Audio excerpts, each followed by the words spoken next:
the adjacent pancreas. What do you make of all this fat? Yeah, so fat is interesting in the pancreas. The couple of things to remember, right? Unlike we don't have a capsule around the pancreas, so the fat just walks its way into the pancreas often.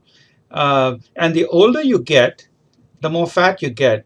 I'm not exactly certain if more obese people have more fat in the pancreas, but I know age has something to do with it. And that is actually an issue not for us, but certainly an issue for the pancreatic surgeons, because when they start suturing the pancreas and there's a lot of fat, they run into trouble with pancreatic leaks and the like. Um, I just wanted to point out, here's the pancreatic duct, right? So it's cuboidal to columnar cells. Lots of collagen here. Those are the islets, and these are acinar cells. And I'm just doing that because I think sometimes we don't pay enough attention to what's going on in the background pancreas. Acinar cells have this abundant granular eosinophilic, these chunky granules which are filled with zymogen granules, and they're always within the apical compartment of the pancreas, and that's of course islets. And the islets are not always necessarily discrete. In fact, you'll see, particularly with any form of injury to the pancreas, you'll see these crazy islet cell proliferations. In most cases, you'll see them as little discrete aggregates, except that that's a term we almost never use with the pancreas, right? So oddly enough, the word dysplasia is almost never used, right? So we use either PANN or IPMN. That's what we refer.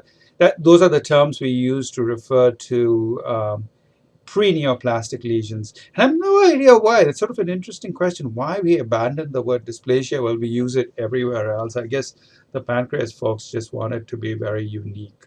So let me ask you this question, right? So there seems to be duct-like structures lined by this micropapillary, rather complex looking epithelium, as you said. And if you look at the cells themselves, they have abundant eosinophilic cytoplasm. One of the fundamental questions one asks oneself is this all intraductal or is this invasive? And what's your reaction to that question?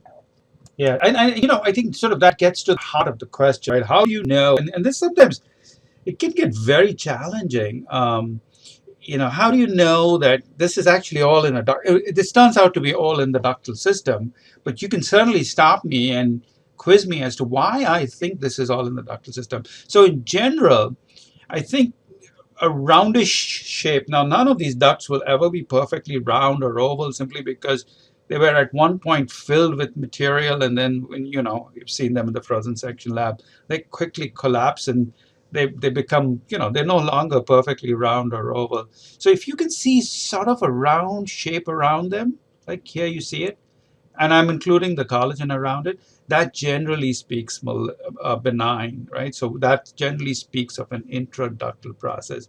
If you want to be absolutely certain, you can get an elastic stain, but sometimes it's very hard. Now, most ducts are surrounded by a collar of elastic fibers. What happens is when the ducts are stretched out beyond a certain level, the elastic fibers tend to disappear. So it could or may not be helpful. But I think the overall shapes, and we'll see this in the next case as well. Now, when you're thinking of invasive carcinoma, most cancers in the pancreas do not produce large duct like this. There's one exception to that rule, but let's not go to the exception. Most cancers in the pancreas are, and you've all seen them, they tend to be small duct. And they tend to have stroma that looks different from everything else. And that's the so-called desmoplastic So when you see large duct like this, one, I'm not thinking of invasive cancer. And two, the fact that it's all relatively round, that speaks volumes in terms of an intraductal process. So once you decide it's an intraductal process, then the question is, what is the lining epithelium? Remember, the most common intraductal process in the pancreas you will see is a grossly visible lesion is an IPMN, right? And so the question is, you have to ask yourself, is this an IPMN? Yes, they're goblet cells, but almost all IPMNs have abundant mucin, intraluminal, within the cells, All this shows is goblet cells. And if you look at the cells themselves, they have abundant eosinophilic cytoplasm, and they have this micropapillary architecture, and they have this strange mixoid stuff around it. You generally do not see that in most IPMN. So anyone want to take a shot at this in terms of what this is? See that edema. It's intraductal, all right, but it's not an IPMN. This is an IOPN, or intraductal oncocytic papillary neoplasm. And this histologic picture is very classic for an IOPN. It's the abundant granular cytoplasm, right? These cells look oncocytic. So it's one of the most common oncocytic-like tumors. Let me rephrase that. One of the most common tumors in the pancreas with an oncocytic phenotype is an IOPN, or intraductal oncocytic papillary neoplasm. Couple of things to remember. One, it used to be classified as an IPMN. It's no longer classified as an IPMN. It's got its own little cubby hole at this point. The other thing to remember, it's associated with a very characteristic fusion. It's PRKCA, which is the catalytic subunit of protein kinase A, and that was discovered a couple of years ago. The third thing to remember is that even when invasive, and this is really important, even when these get to be invasive, they do very, very well. So it's an important subtype to recognize in the pancreas. Most often confused with an IPMN. What are the other oncocytic lesions that you see in the pancreas? I think we'll come to that in a minute. What area are you talking about? Oh, that's Cautery artifact. Yeah, that's fried. That's fried pancreas. That's what fried pancreas looks like. And you should just pray that you never see that on a frozen section, because there's very little you can do with. Well, there's a lot you can do with fried eggs, but not with fried pancreas. Loss of hearing runs in my family, as I discovered this weekend. I hope I'm not getting there. Anyway, yeah, this is a duct. I think it's a pancreatic duct. The two ducts, the two big ducts you could see in the pancreas are the bile duct and the pancreatic duct. With the bile duct, you'll often see aggregates of glandular structures, right? So there's little lobules of glands in the periphery.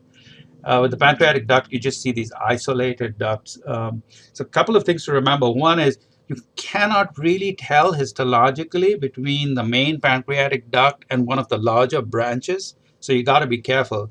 If you really want to know what's the main duct, you've got to ink it. The other thing to remember is that these large ducts are invariably surrounded by very dense collagen, right? So they have this sheath of collagen around them. And remember, these are these branches coming in and feeding into the duct. So don't mistake these smaller ducts for cancer, because you'll occasionally see them at the time of frozen section and might get all worked up and worried about them. These ducts are often denuded. That's all the pancreas. Of course, here's the lesion, right? And so what do you guys think? Yeah. So, I would qualify these as cystic structures, because, no duct is that big. So cystic structures. Yeah, little micropapillary structures, right? Yeah. Yeah. Can I stop you there and ask you what this epithelium resembles? Yeah. So it's relatively round. I mean, there is some angulation, but in general, it's relatively round. So to me, when looking at this on low power, and that really helped, that it looks like an intraductal process. And then I'm looking down and it has mucin. I know, I just told you the most common intraductal proliferation is an IPMN. It's got mucin both outside. This mucin looks rather pink, by the way. And it's got mucin inside, so it's likely to be an IPMN. And as you pointed out, this is very much like gastric epithelium. And what I mean by that is you have basal nuclei and you have this apical cup of mucin, this pale mucin, and that's very classic of gastric epithelium. So this is a gastric type intraductal papillary mucinous neoplasm. This is low-grade dysplasia. What do you guys think of this epithelium? Some loss of polarity, micropapillary appearance, all of those features. So it's really nice, right? So low-grade right here, and you have high-grade right here. Do you think there's an invasion? That's the most important question that they want to know. Yeah, so that's a really nice that you bring that up. You know, desmoplastistroma is a little bit in the eye of the beholder. I agree. This looks a little desmoplastic. So desmoplasia can lead you down the tubes, right? Now, if there was a atypical gland in the midst of this, I'd be really concerned. But fortunately, there isn't. But so I'm looking for those small angulated glands coming off. But you're right. I mean, desmoplastic stroma is one of those things. Oh, there's some pancreatitis here. Notice these foamy histiocytes. Must have been a fine needle biopsy. That must be the tract of the needle aspiration biopsy. And in fact, I suspect that's what's happening here. You notice all these foamy histiocytes. I never noticed it. But that's probably what's causing all this weird desmoplastic-like stromal reaction. This is probably needle tract right here. I agree with you. So there's no invasion. So this is an interrupted papillary mucinous neoplasm, gastric type. And no invasion. Okay, let me ask you a question. Do you think this is a main duct or a branch duct? Yeah. So the one thing I would say is it's not for us to classify these as main and branch. That's a radiologic diagnosis. The surgeons want to know that because the main duct IPMNs have a higher risk of malignancy, so they tend to take them out more often. But that is not a classification that is required of us. If you're confident enough and you're absolutely sure what's the main duct and you see involvement, but even if you see involvement of the main duct, that does not make it a main duct IPM. And that classification, when you're talking of main and branch, is based on radiology. It helps the surgeon decide management. Microscopic involvement of the main duct does not make it a main duct IPM. And so I've started just keeping away from that whole main duct, branch duct. All I talk about is what's the epithelium, how high grade it is. The reality is neither of those matters, right? Low, high grade doesn't really matter. If it's completely taken out, the survival is close to 100%, but it is not 100%. Subtype, people claim that it matters, but I think overall, it does not have a huge impact. So the other subtypes are intestinal and pancreatobiliary. Pancreatobiliary tends to have a worser outcome, but in the reality is as long as it's not invasive, you're still good to go. The only other thing to remember is that IPMN is sort of a field defect, right? So it's not a disease that is confined to one area of the pancreas. So unfortunately, many of these people come back. You resect a non-invasive IPMN, they'll come back with an invasive cancer elsewhere in the pancreas. So that's sort of the so-called field defect, where other parts of the pancreas are also at risk for developing cancer. Case 3. Oh, brilliant case. More cysts in the pancreas. So, I guess you guys have figured out the theme by now. Yeah, I just wanted to point out to you, this is the classic cell, right? So if you look at it, round nuclei, slightly hyperchromatic, smack in the middle of the cell, very pale cytoplasm, and very distinct cytoplasmic membranes. And right beneath that, and it's sort of hard to see, but I'll send you the case numbers. This has been scanned on the Philips system. There's a CD34, but even without the CD34 stain, you can see there's a very marked increase in vascularity. Here's a vessel, here's a vessel, here's a vessel, here's a vessel, here's a vessel, right? You see that? So this is very classic epithelium. If you ever see this, the first diagnosis you should think of is, yeah, absolutely, perfect. So that epithelium is so classic. There's nothing else in the pancreas. Again, I'm going to point it out to you. Round nuclei, clear cytoplasm, distinct cytoplasmic membrane, single layer of epitheliums beneath which you have this vascularity. So this is an IPMN. There's a lot of fibrosis, as you alluded to. And finally, what did you make of this? And just in the interest of time, overtly papillary now, right? So if you look at the cells themselves, one looks at this at low power and one probably gets, I typically get all bent out of shape. But when you look at the individual cells themselves, it's exactly the same phenomenon, right? Round nuclei, clear cytoplasm, distinct membranes, single layer of epithelium. So nothing, it's just the papillary pattern that bothers you. So this is something that you see in a serous cystadenoma, nothing to be concerned about. So serous cystadenomas are totally, completely benign. They're generally small and they're biopsied and proven to be serous cystadenomas. They'll generally leave them alone. Only the larger ones are taken out. So totally benign. where I might start worrying about these glands right here. That said, that these cells look really, really banal. And I think if you have a pancreatic cancer that looks really this benign, right, adjacent to an SCA, all I can say is go down on your knees and pray and hope it's not cancer.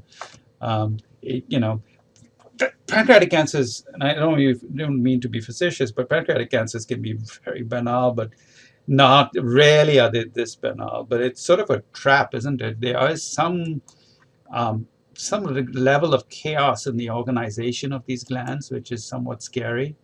But they're so incredibly bland. The other thing I think was helpful in my mind is if you look at most pancreatic adenocarcinomas, they have this rather pale and voluminous cytoplasm, right? Unless they're very poorly differentiated. Most reactive ducts have very dense eosinophilic cytoplasm like that, and that's another thing that helps. But nuclei to be so perfectly round, right, without any irregular nuclei, this level of blandness, I think, I've never seen a pancreatic duct adenocarcinoma look like that. You know, I can see where things might get sticky. Right, so it's entirely an introductive process, and it's very good. It's introductory because you can actually see the epithelium that looks very different from the lesion. They've got big prominent nucleoli, right, and abundant eosinophilic cytoplasm. So what did you think this was? Not an IPMN. So you then go down the laundry list of what all the neoplasms can arise or infiltrate into the ducts. That's a wonderful thought, right? So introductive tubular papillary neoplasm is composed of these small ducts, absolutely no mucin. It's a purely introductive process. It's genetically very different from an IPMN. So that's one thought. Anything else? It could be an IOPN, right? Introductive oncocytic papillary neoplasm. The cells do look a little oncocytic, but as you saw, that looked very, very different. That did not form these small tubules. In fact, it formed these dilated cysts. Rarely you can have an oncocytic pancreatic endocrine neoplasm. Pancreatic endocrine neoplasms do have a propensity to grow into the duct, so you should consider that. But this was none of those, right? So this is there's some mitotic figures here, by the way. Here we go. So to my eye, the cells look quite atypical. There's mitotic activity with big prominent nucleoli. This is the so-called intraductal acinar cell carcinoma. I don't know whether you guys have heard of it, but there's a small group of acinar cell carcinomas that grow within the ductal system, and they tend to have a better outcome than your conventional acinar cell carcinomas. And so the only way you can distinguish between an ITPN and intraductal acinar cell carcinoma is using immunohistochemistry. And the classic immunohistochemical stains we use are BCL10, trypsin, chymotrypsin. Preferably, if you do all three, at least one of them should be positive. So we now have a set of stains that are very sensitive and specific for acinar cell differentiation. And among that whole lot, I think it's the BCL10, which is my go-to stain because it seems to perform really, really very, very well in terms of lack of background, specificity, and sensitivity. So intraductal acinar cell carcinoma. But ITPN is a very close differential, and perhaps the only way you can tell them apart is using immunohistochemistry. Although if you look very closely, this phenotype with these big prominent nucleoli and abundant sort of granular eosinophilic cytoplasm, that's, this is the stuff I'm talking about. That's more of an acinar cell phenomenon. But I wouldn't make that diagnosis without IHC. And with that, I've run out of time. Any quick questions?